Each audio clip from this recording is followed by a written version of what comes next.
The Beginning After the End. Volume 5. Capítulo 128. Resolução necessária.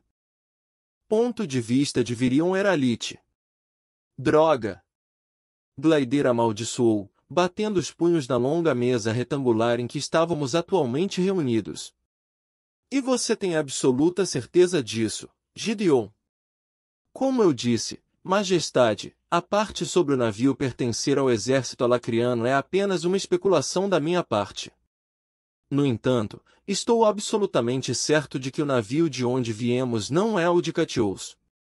Respondeu o velho inventor. Não fazia nem uma hora desde que Gideon, Vara e minha neta chegaram ao castelo.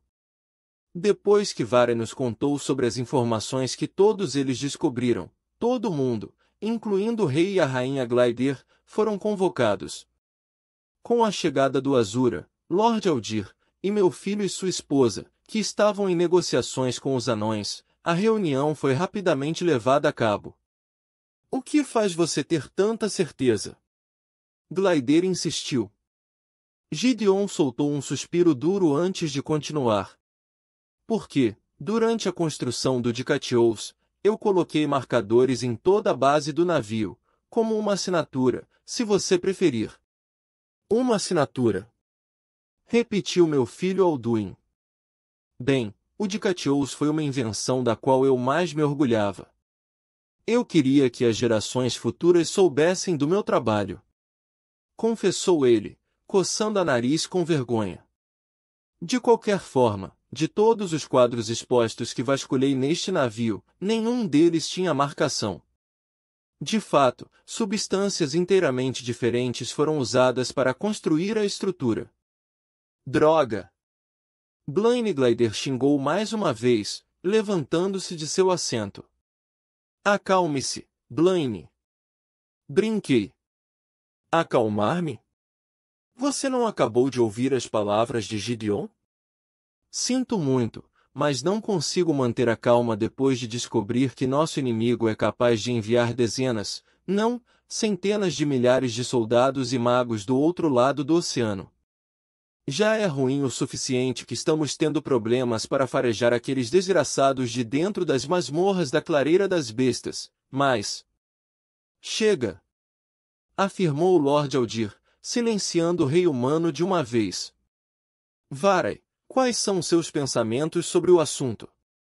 Embora eu não tenha amplo conhecimento sobre a construção do de Catious, concordo com o que o artífice pensa. A falta de evidências sobre o navio nos diz que quem estava no navio não queria que ninguém descobrisse quem era.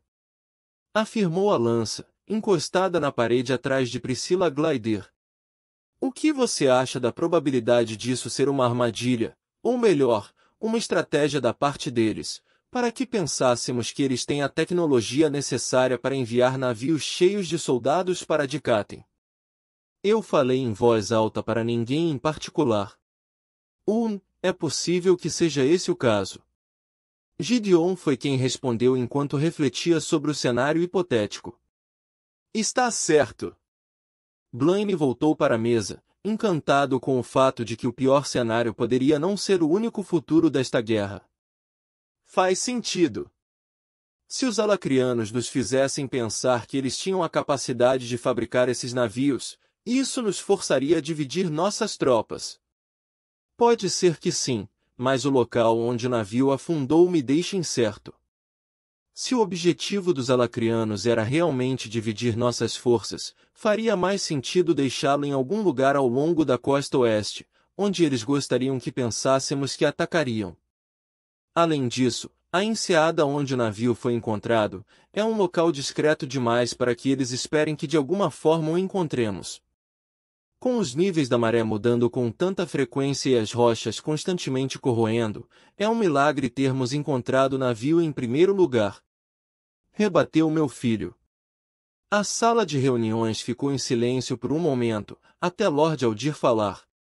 Qualquer que seja a probabilidade, a questão é, vale a pena o risco?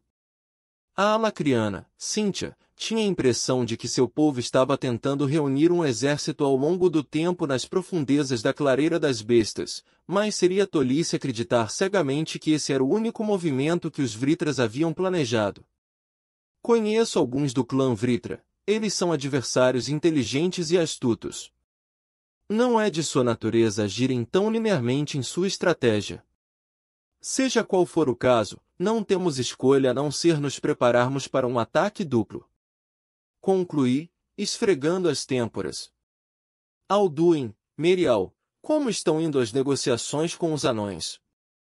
Eles ainda são céticos em relação à noção de cooperação total, mas concordaram em enviar alguns de seus modeladores para ajudar na fortificação das paredes ao longo das grandes montanhas.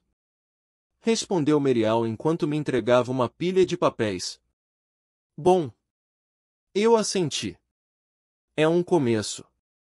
Precisamos de muita ajuda de seus magos para reforçar as lacunas que as grandes montanhas não cobrem entre Sapin e a clareira das bestas. Merial, permita que eu e minha esposa o acompanhemos em sua próxima visita ao reino de Dav. Com esta notícia, precisaremos da ajuda dos anões se vamos fortificar as cidades ao longo da costa ocidental a tempo. Além disso, estávamos mais perto dos Greysunders do que vocês dois. Talvez os anões sejam mais inclinados a cooperar conosco lá. Tanto Blaine quanto Priscila pareciam inquietos quando seus olhares alternaram entre meu filho, sua esposa, e Lord Aldir, aquele que realmente matou o rei e a rainha anões traidores. Parece uma boa ideia. Precisamos da ajuda dos anões para vencer esta guerra. Eu acho que eles estarão mais aptos a nos ajudar depois que saberem que nossos inimigos têm a capacidade de enviar milhares de soldados pelo oceano. Eu espreitei. Agora, se todo mundo me der licença, eu vou descansar pela primeira vez em alguns dias. Eu abaixei minha cabeça para Lord Aldir e dispensei todos os outros com um aceno. Saindo da sala de reuniões, soltei um suspiro profundo. Apesar dos 2 anos em que Lord Aldir esteve aqui, ainda era sufocante estar perto do Azura. Ele havia feito muito para nos preparar para a guerra e tinha sido tático em sua abordagem. Ele mal se mostrava nas reuniões, muitas vezes me ensinando para que eu pudesse liderar a guerra. Com sua visão sobre táticas de batalha em larga e pequena escala, estávamos fazendo um bom trabalho mantendo as lutas longe do público geral. No entanto, se as especulações de Gideon forem verdadeiras, não demorará muito até que todos, soldados ou não, estejam envolvidos de uma maneira ou de outra. Comandante Virion. Uma voz suave veio de trás. Eu me virei para ver Varai caminhando em minha direção, sua expressão cheia de preocupação. Comandante, permita-me pedir desculpas por permitir que a princesa Tessia me acompanhasse. Eu sei que suas ordens exatas eram para eu mantê-la longe do perigo, mas... Varai, está tudo bem. Eu levantei minha mão para detê-la.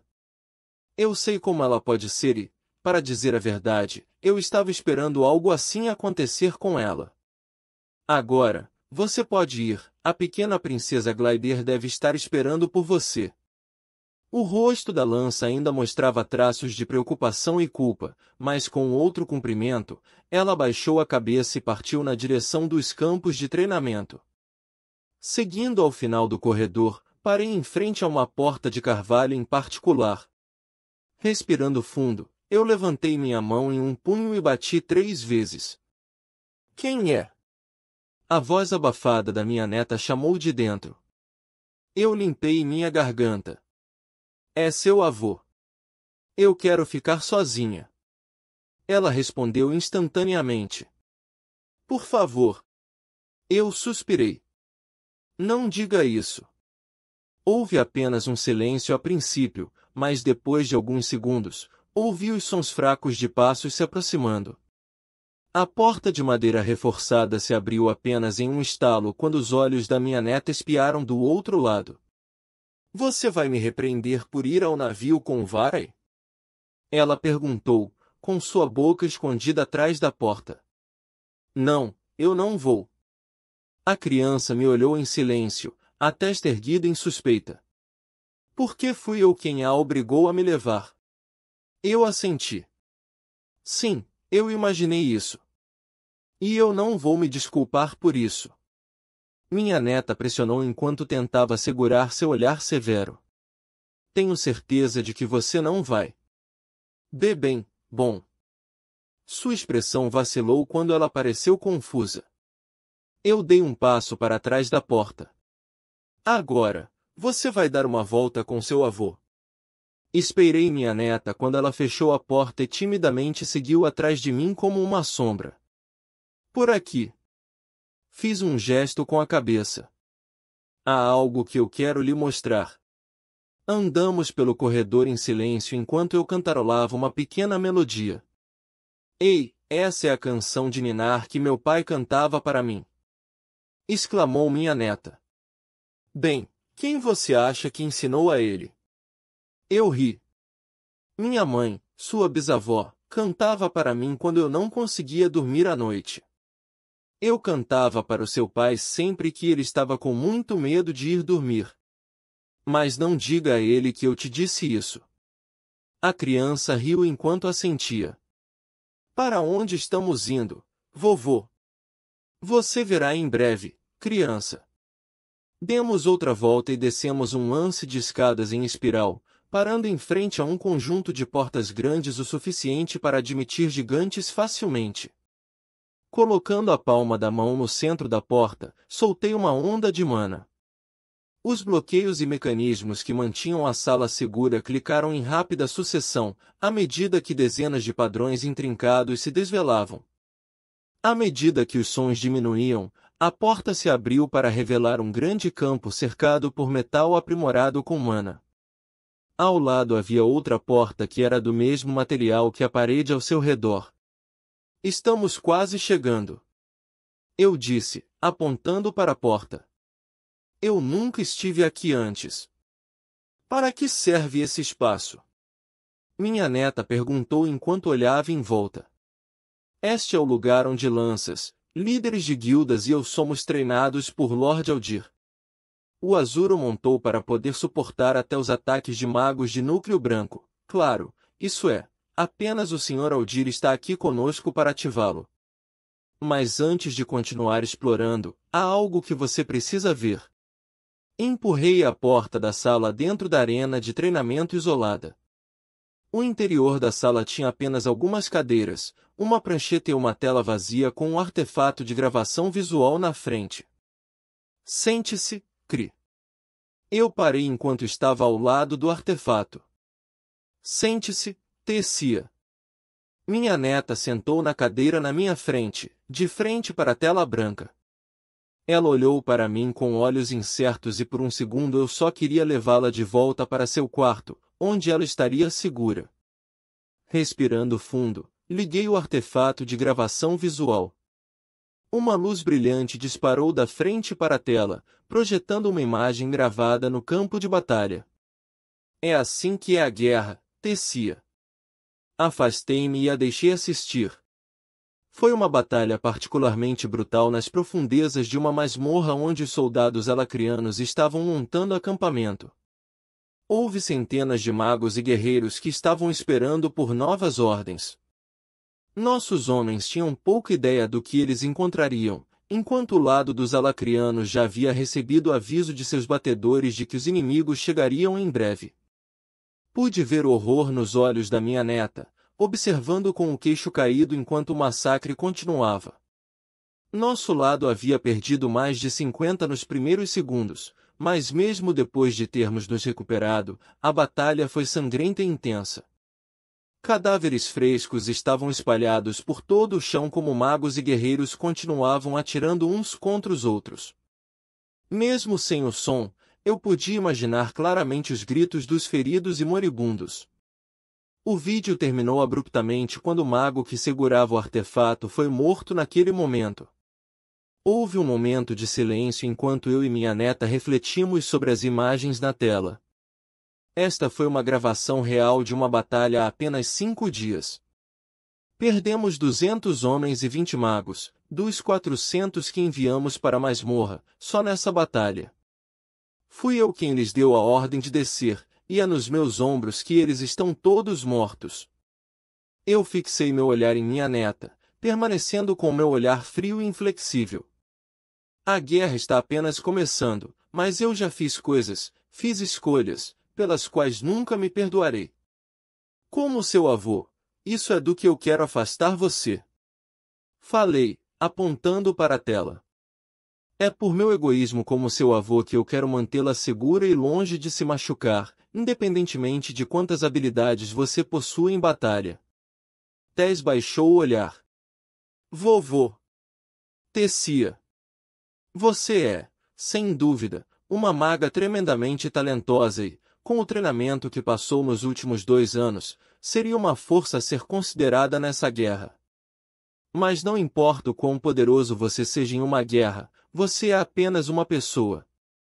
Só é preciso um erro, um pequeno erro. É por isso que proibi você de participar de qualquer uma das batalhas, até agora. Até agora. Minha neta olhou para cima. Eu não pude deixar de encarar seu rosto minúsculo. Parecia que há apenas uma semana ela ainda estava sentada no meu colo, cantando. Vovô. Com as mãos erguidas. Tessia. Mesmo depois de ver apenas um vislumbre do que você terá que suportar, você ainda quer fazer parte da batalha? Eu perguntei, caminhando até a parte de trás da sala. A expressão da minha neta endureceu quando ela se levantou. Sim. Pegando 2 espadas de treinamento embotadas da prateleira, joguei uma para ela.